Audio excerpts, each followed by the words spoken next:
사랑하는 성도 여러분, 수요 예배에 참여하신 모든 분들에게 주님의 이름으로 환영합니다. 우리 이 시간 함께 기도하면서 하나님 앞에 예배하겠습니다. 살아계신 하나님 아버지, 은혜를 감사를 드립니다. 오늘 이 시간 하나님 앞에 찬양하며 예배하기 위하여 엎드린 사랑하는 성도들, 하나님의 놀라우신 은혜와 위로와 사랑이 이 시간 함께하기를 간절히 소망합니다. 우리의 예배를 받아주시기를 간절히 소망하며 예수님의 이름으로 기도드리옵나이다. 아멘. 우리 함께 찬송가 546장 주님 약속하신 말씀 위에서 찬양하겠습니다.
우리 함께 찬송가 543장 어려운 일 당할 때 함께 찬양하겠습니다.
아멘.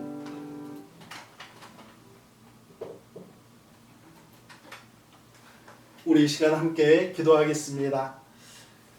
살아계신 하나님 아버지, 하나님의 은혜를 간절히 소망합니다. 코로나 바이러스로 참으로 어려운 시기를 보내고 있는 사랑하는 성도들, 하나님 참으로 이 시간이 길어지고 또한 우리의 인내도 다 이제 어려움에 처해 있는 이러한 시기입니다. 살아계신 하나님 아버지, 이러한 어려움 가운데서도 더욱더 살아계신 하나님을 바라보며 하나님의 도우심을 구하는 사랑하는 주의 자녀들 될 수 있도록 인도하여 주시옵소서. 살아계신 하나님 아버지, 사랑하는 성도님들 가운데 육신의 어려움으로 인하여서 하나님 고통 가운데 있는 성도님들이 있습니다. 이영인 집사님 수술을 잘 마치게 하여 주시고 또한 회복의 시간도 하나님께서 허락하여 주시고 계시는데, 하나님 집사님의 모든 건강이 온전하게 회복되도록 우리 하나님께서 늘 붙들어 주시기를 간절히 소망합니다. 하나님 아버지, 또한 눈의 연약함으로 인하여서 고통 가운데 있는 조희정 집사님, 또한 전복배 장로님 등 하나님 여러분들이 계십니다. 우리 하나님께서 함께하여 주시고 하나님 모든 성도님들의 눈의 건강도 하나님께서 지키시고 인도하여 주시옵소서. 무엇보다도 살아계신 하나님을 바라보게 하여 주시고 하나님의 비전을 바라보는 귀한 성도님들 될 수 있도록 인도하여 주시옵소서. 하나님 공영구 목사님 오늘부터 케모테라피를 시작하게 되었는데 하나님 강건한 체력을 허락하여 주시고 하나님 치료하는 모든 과정들 가운데 우리 하나님께서 함께하여 주시고 온전하게 회복하실 수 있도록 하나님 역사하여 주시옵소서. 하나님 사랑하는 성도님들 모든 분들이 열심히 기도하며 하나님의 도우심을 구하오니 하나님 저희들의 기도에 응답하여 주시고 살아계신 하나님을 더욱더 높여드리는 저희 교회 될 수 있도록 인도하여 주시옵소서. 오늘 이 시간 하나님께서 베풀어 주신 귀한 말씀으로 저희들이 함께 나눌 때에 하나님 예비하신 은혜도 허락하여 주시기를 간절히 소망하며 예수님의 이름으로 기도드리옵나이다. 아멘. 오늘 주신 하나님의 말씀은 창세기 50장 22절 말씀부터 26절 말씀입니다.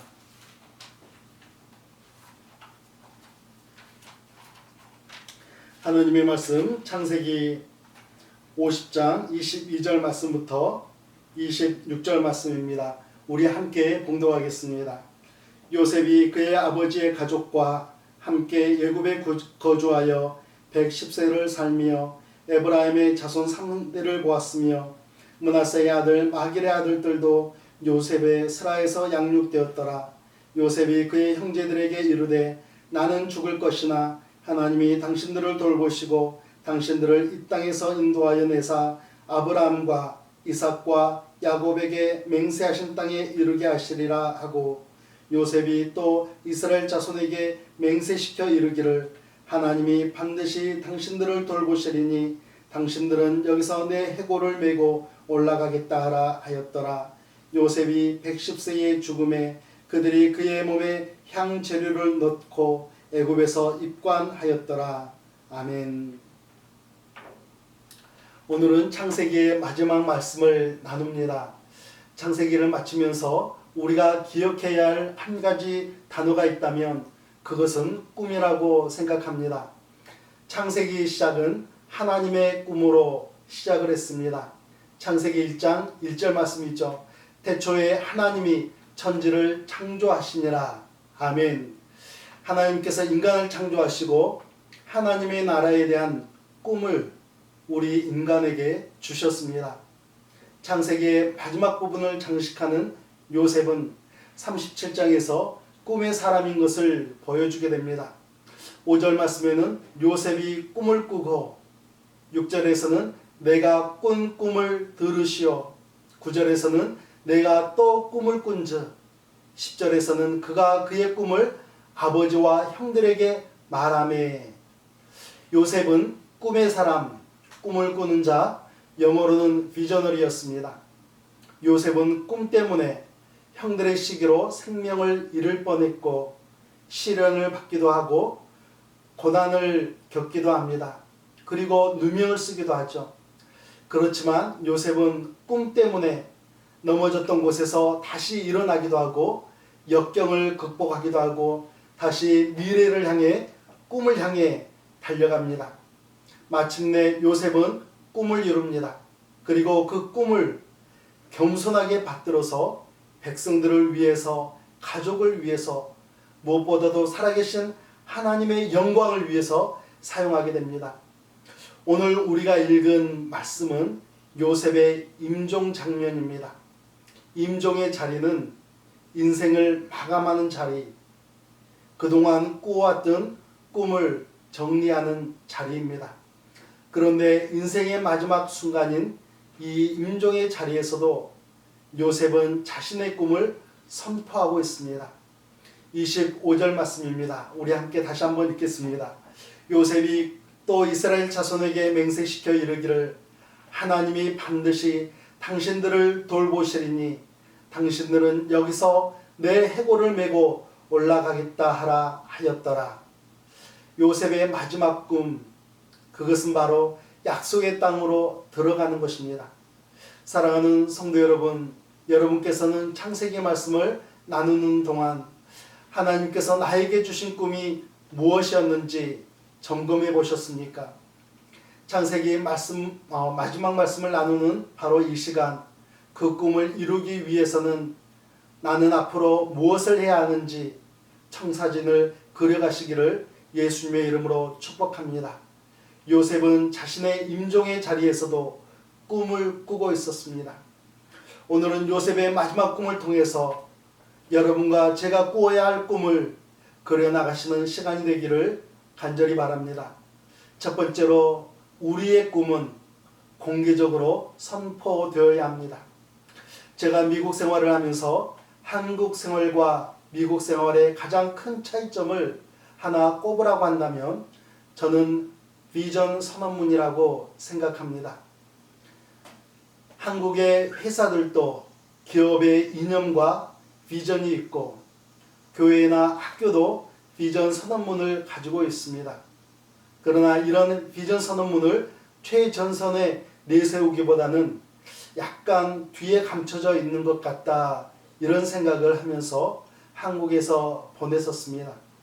그러나 미국의 회사나 교회 그리고 학교 이런 곳을 보면 비전 선언문이 누구나 쉽게 보고 접할 수 있도록 늘 최전선에 배치되어 있다는 것이 저의 생각입니다.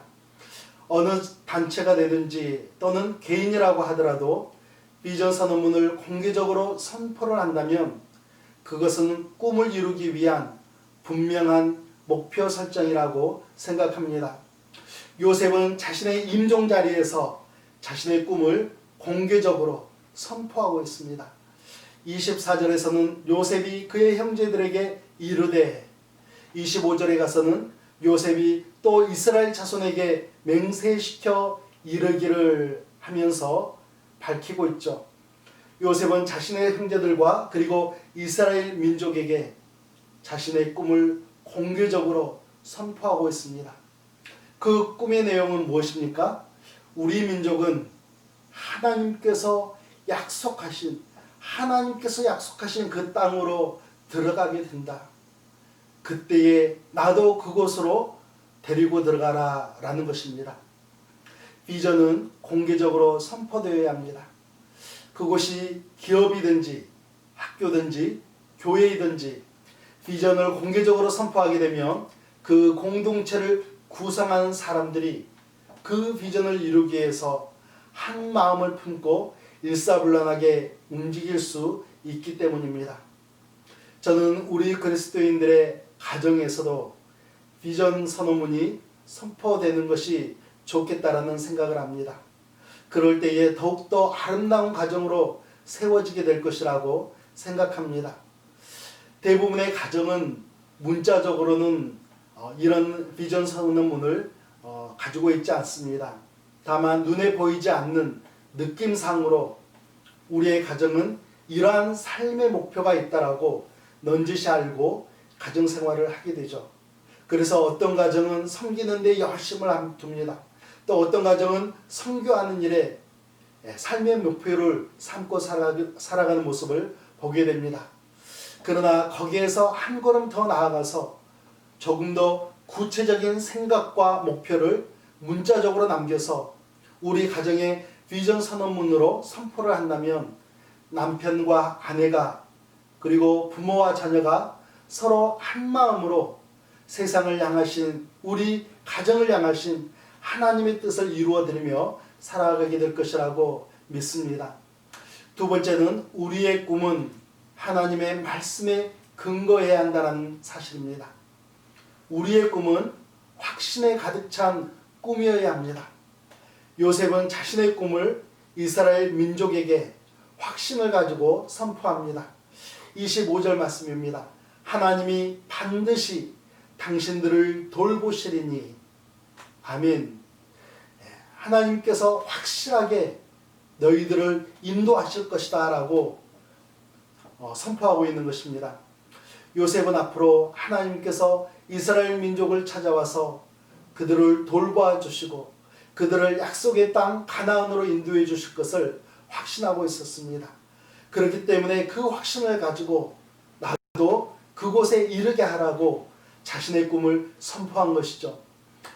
요셉은 자신의 꿈의 근거를 하나님의 말씀에 근거를 두고 있습니다. 24절 말씀 우리 함께 읽겠습니다. 요셉이 그의 형제들에게 이르되 나는 죽을 것이나 하나님이 당신들을 돌보시고 당신들을 이 땅에서 인도하여 내사 아브라함과 이삭과 야곱에게 맹세하신 땅에 이르게 하시리라 하고 아멘. 아브라함은 최초로 가나안에 정착하여서 하나님의 언약을 받은 족장입니다. 그의 아들 이삭은 그 언약에 따라서 가나안 땅에서 살았습니다. 그리고 그의 아들 야곱은 가나안에서 살다가 너희가 400년 동안 이방에서 객이 되리라는 하나님의 말씀을 들은 후에 기근을 피하여 요셉이 총리가 된 애굽 땅에서 남은 인생을 보내게 되었습니다. 하나님께서는 아브라함과 이삭 그리고 야곱 이 세 족장들에게 동일한 말씀, 가나안 땅에 그 약속된 말씀을 주셨습니다. 그래서 요셉은 그 말씀을 근거해서 하나님의 약속의 근거해서 나를 그곳으로 인도하라는 자신의 꿈을 나누었던 것이죠. 사랑하는 성도 여러분, 여러분께서도 꿈을 꾸시기 바랍니다. 하나님의 말씀을 근거로 꿈을 꾸시기 바랍니다. 여러분 개인의 꿈과 여러분 가정의 꿈을 하나님의 말씀을 근거로 하여서 꿈꾸시기 바랍니다. 여러분의 가문이 믿음의 성장을 이루고 아름다운 가정으로 세워지기를 꿈꾸시기 바랍니다. 그리고 우리 모두가 함께 섬기고 있는 너를 한인 침례 교회를 위한 하나님께서 주신 그 꿈도 함께 꾸어가기를 간절히 소망합니다. 하나님의 말씀을 근거로 한 요셉의 꿈으로 인하여서 이스라엘 민족은 결국 약속의 땅, 그 가나안 땅으로 들어가게 되지 않습니까? 그리고 그곳에서 하나님 앞에 제단을 쌓으며 하나님의 말씀을 더욱더 가까이 하면서 살아갈 수 있었던 것이죠. 창세기 마지막 말씀입니다. 26절 말씀입니다. 요셉이 110세의 죽음에 그들이 그의 몸에 향재료를 넣고 애굽에서 입관하였더라. 요셉의 몸은 관 속에 놓여졌지만 요셉의 꿈은 결코 관 속에 가둘 수 없었습니다. 우리 함께 기도하겠습니다. 살아계신 하나님 아버지, 하나님의 은혜를 감사를 드립니다. 저희들에게 꿈을 허락하여 주시고 저희들의 가정 위에 꿈을 허락하여 주심을 감사를 드립니다. 살아계신 하나님 아버지, 저희들이 더욱더 하나님의 말씀을 가까이 하면서 하나님의 말씀을 확신으로 삼고 저희들의 꿈을 키워갈 수 있도록 은혜 베풀어 주시옵소서. 하나님께서 세우신 로럴 한인 침례교회 위에도 하나님의 꿈이 온전하게 이루어지도록 저희들이 더욱더 겸손하며 하나님을 더욱더 사모함으로 헌신하는 믿음의 자녀들이 되어서 하나님의 꿈을 이루어 나가는 저희 모두가 되게 하여 주시옵소서. 이제는 우리 구주 예수 그리스도의 은혜와 살아계신 하나님 아버지의 극진하신 사랑하심과 성령 하나님의 인도하심과 역사하심이 이제 하나님의 말씀에 의지하여서 하나님께서 주신 꿈을 키워가기를 간절히 소망하는 사랑하는 성도들과 그들의 가정과 로럴 한인 침례교회 위에 이제부터 영원토록 함께 하시기를 예수 그리스도의 이름으로 축원하옵나이다. 아멘.